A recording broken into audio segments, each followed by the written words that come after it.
নমস্কার বন্ধুরা, রকি কিচেনের তরফ থেকে সকলকে স্বাগত জানিয়ে আবার একটা নতুন রেসিপি আপনাদের মাঝখানে শেয়ার করতে চলেছি। সেটা হচ্ছে নতুন স্বাদে লাউ ডাল। তাহলে চলুন দেখে নেওয়া যাক আজকের রেসিপি। ওভেনে একটা কড়াই বসিয়ে তাতে দিয়ে দিয়েছি কিছুটা পরিমাণে তেল। তেলটা গরম হয়ে যাওয়ার পর দিয়ে দিলাম খুব সামান্য পরিমাণে একটু হলুদ গুঁড়ো।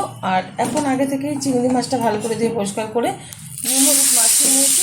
চিংড়ি মাছটা হালকাভাবে ভেজে তুলে নেবো একটা পাত্রে।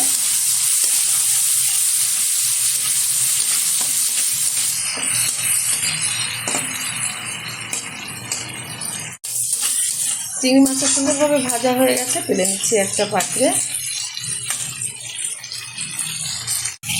চিংড়ি মাছগুলো তুলে নিয়েছি একটা পাত্রে। এখন দিয়ে দেবো এর মধ্যে একটা তেজপাতা, দুটো শুকনো লঙ্কা, কিছুটা গোটা জিরে ফোড়ন। ভালোভাবে ফোড়নটা ভেজে নেব। যত সুন্দরভাবে কিন্তু ফোড়নটা ভাজা হবে ততই কিন্তু ডালের টেস্টটা অসাধারণ আসবে।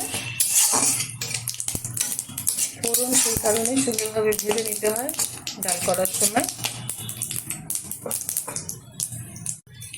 সুন্দরভাবে কিন্তু আমি ফোড়নটা ভেজে নিয়েছি। এখন দিয়ে দেবো টুকরো করে রাখা লাউ, ভালো করে ধুয়ে পরিষ্কার করে নিয়েছি। দিয়ে দিচ্ছি পরিমাণ মতো লবণ। যতটা ডাল আমি রান্না করব সেই অনুযায়ী কিন্তু লবণটা ব্যবহার করলাম। দিয়ে দিচ্ছি 1 চামচ হলুদ গুঁড়ো। যদি হলুদটা লাগে পরে ব্যবহার করব, প্রথমে আমি 1 চামচই দিয়ে নিলাম। ভালোভাবে তেলের সাথে নাড়িয়ে নেব লাউটা।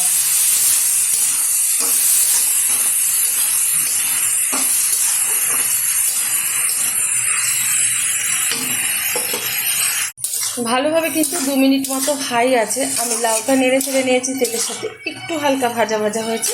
দিয়ে দিচ্ছি পরিমাণ মতো চিনি। চিনিটা দিলে লাউয়ের যে পাঞ্চে ভাবটা আছে সেটা কিন্তু সুন্দরভাবে কেটে যাবে আর খেতেও ভীষণ ভালো লাগবে।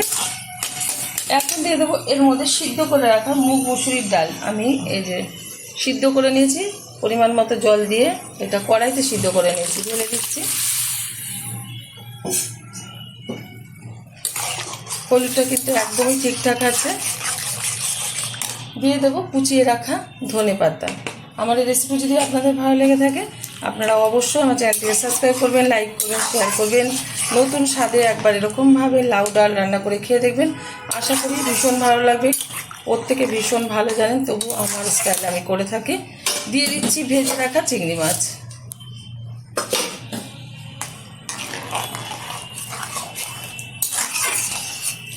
ভালোভাবে ফুটিয়ে নেব। ডাল যত সুন্দরভাবে ফোটানো হবে ডালটা কিন্তু তত টেস্টফুল হবে। হাই আছে ফুটিয়ে নিচ্ছি 5 থেকে 7 মিনিট। ঢাকার কোনো দরকার নেই, যেহেতু ছোট ছোট টুকরো করে লাউটা দিয়েছি, লাউটা এমনি সিদ্ধ হয়ে যাবে। ডালটা কিন্তু 6 থেকে 7 মিনিট মতো হাই আছে আমি ফুটিয়ে নিলাম। খুব সুন্দরভাবে ফুটে লাউগুলো সুন্দরভাবে সিদ্ধ হয়ে মজে গেছে। ডালটা এর থেকে আর বেশি ঘন করব না। এখন নামিয়ে ঢেলে দেবো একটা পাত্রে।